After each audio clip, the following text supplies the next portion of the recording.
Good evening everyone. Practice set number 13 पर आ जाइए UPPSC ARO और आरओ के लिए। और प्रैक्टिस करेंगे इसमें हम जीएस के प्रश्नों पर। इससे पहले जो टेस्ट था वो था हिंदी का। 140 प्रश्न आते हैं जीएस में और 60 प्रश्न आते हैं हिंदी में। एक प्रश्न जो है वो 1 अंक का है, यानी 200 प्रश्न हो गए 200 अंकों के। दोनों के नंबर जुड़ते हैं, उसके बाद मेरिट बनती है। 1/3 की माइनस मार्किंग है इसमें, जैसे यूपीपीसीएस में है। तो चलिए स्टार्ट करते हैं। इसकी टेस्ट सीरीज बना रखी है, डिस्क्रिप्शन बॉक्स में लिंक है। टेलीग्राम चैनल से जुड़ जाइएगा सिविल सर्विसेज स्टडी के। पहला प्रश्न है, इनमें से कौन सा कथन सही है। 9 दिसंबर 1946 को संविधान सभा की जो प्रथम बैठक थी उसकी अध्यक्षता अस्थाई अध्यक्ष डॉक्टर सच्चिदानंद सिन्हा ने की थी।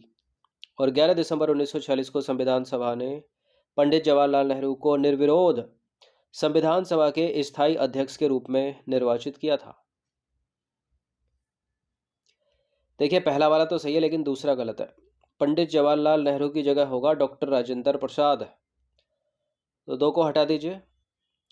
तो 11 दिसंबर 1946 को संविधान सभा ने डॉक्टर राजेंद्र प्रसाद को निर्विरोध संविधान सभा के स्थायी अध्यक्ष के रूप में निर्वाचित किया था, न कि नेहरू जी को।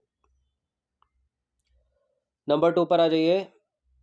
30 मार्च 2021 को किसे वर्ष 2020 के 30वें सरस्वती सम्मान के लिए चुना गया। किसको चुना गया था? Doctor Sharan Kumar Limbale, option number B. तो 30 मार्च 2021 को प्रसिद्ध मराठी लेखक, उनका नाम है शरण कुमार लिम्बाले, को वर्ष 2020 के 30वें सरस्वती सम्मान के लिए चुना गया। और उन्हें यह सम्मान उनके मराठी उपन्यास सनातन के लिए दिया गया। और इस पुस्तक का जो प्रकाशन है वो हुआ था 2018 में। और इस पुस्तक में दलित संघर्ष के महत्वपूर्ण सामाजिक और ऐतिहासिक दस्तावेजों का संग्रह है। बात करेंगे 29वें सरस्वती सम्मान के 2019 वाले की, तो वो सिंधी साहित्यकार बासदेव मोही को उनके कहानी संग्रह चेकबुक के लिए दिया गया था। और आपको ज्ञात हो कि वर्ष 1991 में के बिड़ला फाउंडेशन के द्वारा सरस्वती सम्मान की स्थापना की गई थी। ये डेट भी याद रखिए, 1991। तीसरा प्रश्न है, निम्नलिखित कथनों पर विचार करेंगे। पहला स्टेटमेंट है, भारतीय औद्योगिक विकास बैंक वर्ष 1964 में अस्तित्व में आया और यह उद्योगों को अल्पकालिक ऋण प्रदान करता है। आईडीबीआई जुलाई 1964 में अस्तित्व में आया, सही है। ये दीर्घकालिक ऋण प्रदान करता है उद्योगों को। तो भारतीय औद्योगिक विकास बैंक जो है आईडीबीआई 1 जुलाई 1964 को अस्तित्व में आया और यह उद्योगों को दीर्घकालिक ऋण तथा अन्य विकासात्मक सुविधाएं प्रदान करता है। ठीक है, दीर्घकालिक ऋण है, अल्पकालिक नहीं। चौथा प्रश्न है, निम्नलिखित में से कौन से पौधे के प्रकाश संश्लेषण के उत्पाद हैं। प्रकाश संश्लेषण की प्रक्रिया में क्या कौन कौन से उत्पाद बनते हैं। Oxygen carbohydrate, carbon dioxide carbohydrate, oxygen nitrogen, oxygen protein. देखिए, ऑक्सीजन प्रोटीन को हटा दीजिए, नाइट्रोजन हटा दीजिए, यहाँ हटा दीजिए, CO2 तो ग्रहण करते हैं ना। ऑक्सीजन रिलीज होती है और कार्बोहाइड्रेट, तो ए हो जाएगा इसका आंसर।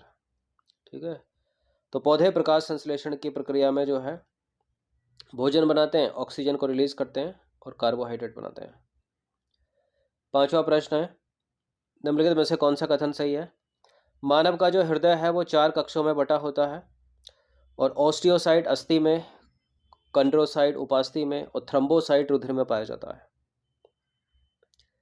दोनों सही हैं। ठीक है, दोनों के दोनों करेक्ट हैं। ये 4 वेश्मी होता है मनुष्य का हृदय, 2 होते हैं अलिंद और 2 होते हैं निलय। नंबर 6 पर आ जाइए। निम्नलिखित को सुमेलित करना है। B1 के सामने राइबोफ्लेविन, B2 के सामने थायमिन, B6 के सामने पायरिडॉक्सिन और B12 के सामने साइनोकोबालामिन।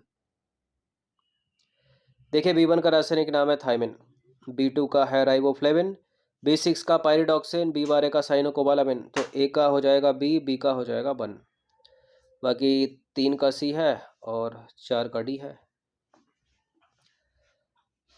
तो A हो जाएगा B से, B हो जाएगा A से, बाकी 3 का C और 4 का D, यही हो जाएगा।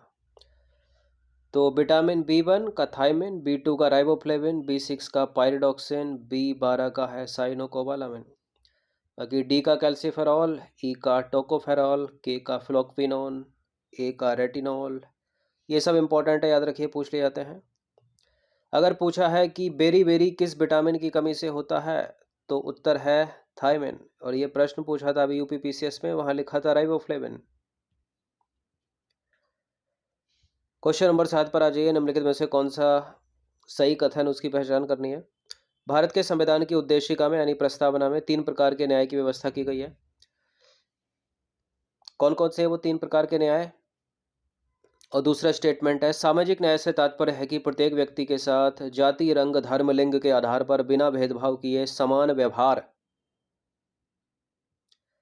बिल्कुल सही है। संविधान की उद्देशिका प्रस्तावना में 3 प्रकार के न्याय की बात की गई है, सामाजिक, आर्थिक और राजनीतिक न्याय। और 5 प्रकार की है स्वतंत्रता और 2 प्रकार की है समता या समानता।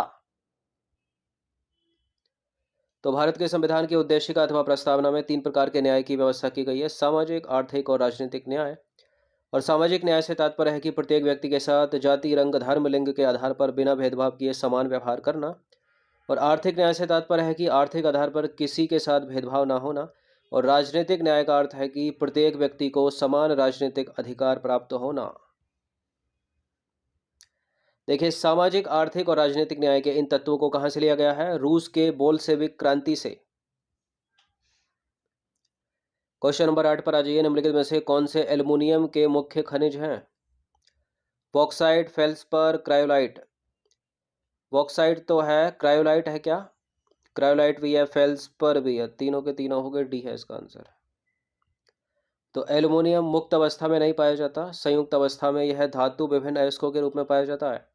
एल्युमिनियम के मुख्य खनिज बॉक्साइट, फेल्सपर और क्रायोलाइट आदि हैं। क्वेश्चन नंबर 9 पर आ जाइए। न्यूट्रॉन के संबंध में कौन सा सही है? न्यूट्रॉन एक आवेश रहित मूलभूत कण है। इसकी खोज की थी जेम्स चैडविक ने और इसे एन प्रतीक चिन्ह द्वारा दर्शाया जाता है। उपरोक्त सभी कथन सत्य हैं।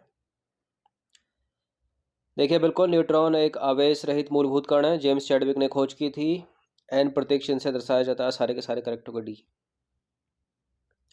तो न्यूट्रॉन एक आवेश रहित मूलभूत कण है। यूपीपीसीएस में पूछा गया था ये, जो नाभिक के परमाणु के नाभिक में प्रोटॉन के साथ पाए जाते हैं और जेम्स चैडविक ने खोज की थी इसकी। एन प्रतीक चिन्ह द्वारा दर्शाया जाता है न्यूट्रॉन को। तो नाभिक के अंदर न्यूट्रॉन और प्रोटॉन पाए जाते हैं, बाहर होता है इलेक्ट्रॉन जिस पर होता है नेगेटिव चार्ज। 10वां प्रश्न, इनमें से कौन सा इंद्रधनुष बनने का कारण है? पूर्णांतरिक परावर्तन, अपवर्तन, परावर्तन। पूर्णांतरिक परावर्तन, अपवर्तन और परावर्तन तीनों। तो इंद्रधनुष बनने का कारण है पूर्ण आंतरिक परावर्तन, टोटल इंटरनल रिफ्लेक्शन, अपवर्तन, रिफ्रैक्शन और रिफ्लेक्शन परावर्तन। तीनों के तीनों, तो डी होगा इसका आंसर। तो इंद्रधनुष बनने का कारण जो है परावर्तन, पूर्ण आंतरिक परावर्तन और अपवर्तन है।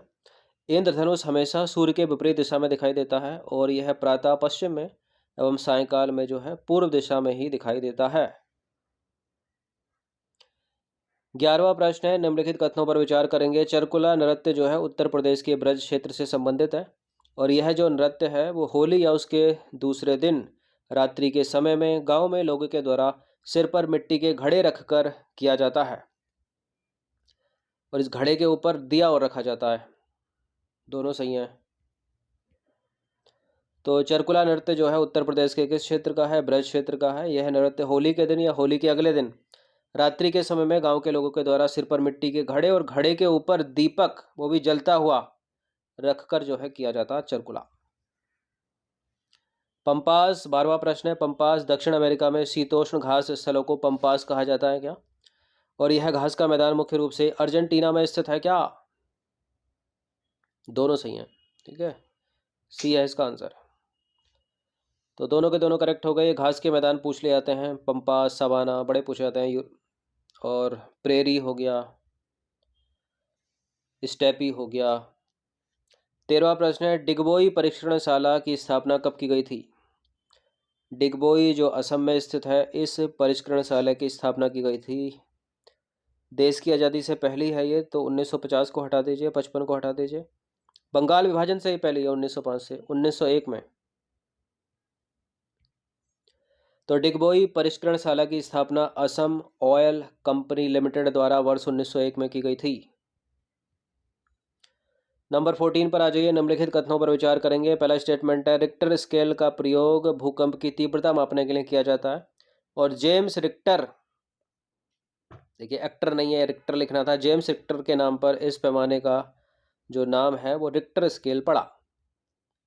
गलती के बाद भी गलत है दूसरा, क्योंकि वो जेम्स नहीं बल्कि चार्ल्स रिक्टर थे। रिक्टर पैमाने का प्रयोग भूकंप की तीव्रता मापने के लिए किया जाता है, करेक्ट है। चार्ल्स रिक्टर के नाम पर इस पैमाने का नाम रिक्टर स्केल पड़ा, जेम्स रिक्टर नहीं या जेम्स एक्टर नहीं। पहला करेक्ट, दूसरा इनकरेक्ट। तो रिक्टर स्केल का प्रयोग भूकंप की तीव्रता मापने के लिए किया जाता है और चार्ल्स रिक्टर के नाम पर इस पैमाने का नाम पड़ा रिक्टर स्केल। 15वां प्रश्न है, निम्नलिखित में से कौन सा जो है सही सुमेलित नहीं है। ग्रेट हिमालय का दूसरा नाम हिमाद्री, पश्चिमी घाट का दूसरा नाम सह्याद्री, डायनामो परिवर्तित करता है विद्युत ऊर्जा को यांत्रिक ऊर्जा में, और रेक्टिफायर एसी को डीसी में। देखिए रेक्टिफायर तो सही है, अल्टरनेट करंट को डायरेक्ट करंट में परिवर्तित करता है, एसी को डीसी में। पश्चिमी घाट का दूसरा नाम बिल्कुल सह्याद्री है, या सह्याद्री को कह सकते हैं पश्चिमी घाट। ग्रेट हिमालय या बृहद हिमालय या महान हिमालय का दूसरा नाम है हिमाद्री। लेकिन डायनामो तो यांत्रिक ऊर्जा को विद्युत ऊर्जा में परिवर्तित करता है ना, ठीक है।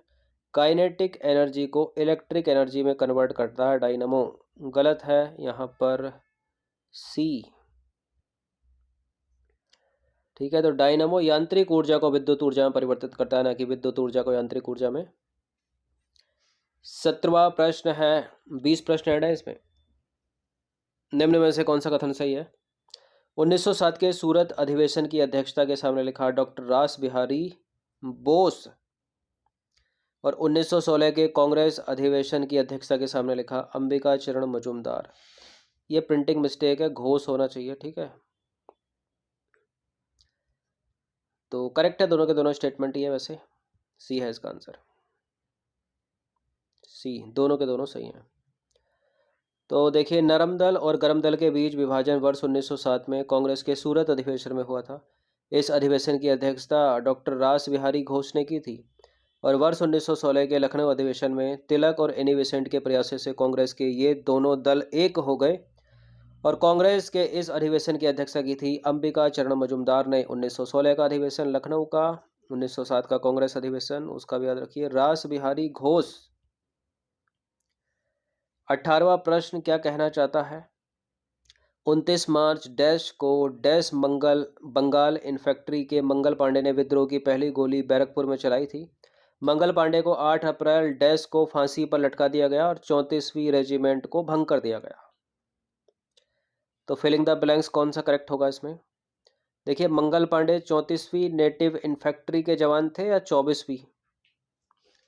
24वीं के तो थे नहीं, तो 24 को एलिमिनेट कर दीजिए। तो 29 मार्च 1857 को 34वीं बंगाल इन्फेंट्री के मंगल पांडे ने विद्रोह की पहली गोली जो बैरकपुर में चलाई, और मंगल पांडे को 8 अप्रैल 1857 को, तो हटा दीजिए 57 होना चाहिए, ठीक है, 57 को फांसी पर लटका दिया गया और 34वीं रेजिमेंट को भंग कर दिया गया। तो यहाँ 57 ठीक है, लेकिन 24वीं गलत है। यहाँ 57, यहाँ भी 57 होना चाहिए, ये गलत हो जाएगा। 34वीं सही है, 34 सही है, 57 सही है, 58 गलत है, तो बी ही सही होगा इसका उत्तर, ठीक है। 29 मार्च 1857 को 34वीं बंगाल इन्फेंट्री के मंगल पांडे ने विद्रोह की पहली गोली बैरकपुर में चलाई, और मंगल पांडे को 8 अप्रैल 1857 को फांसी पर लटका दिया गया और 34वीं रेजिमेंट को भंग कर दिया गया, बी, ठीक है। 1857, 34वीं बंगाल और 1857 में फांसी।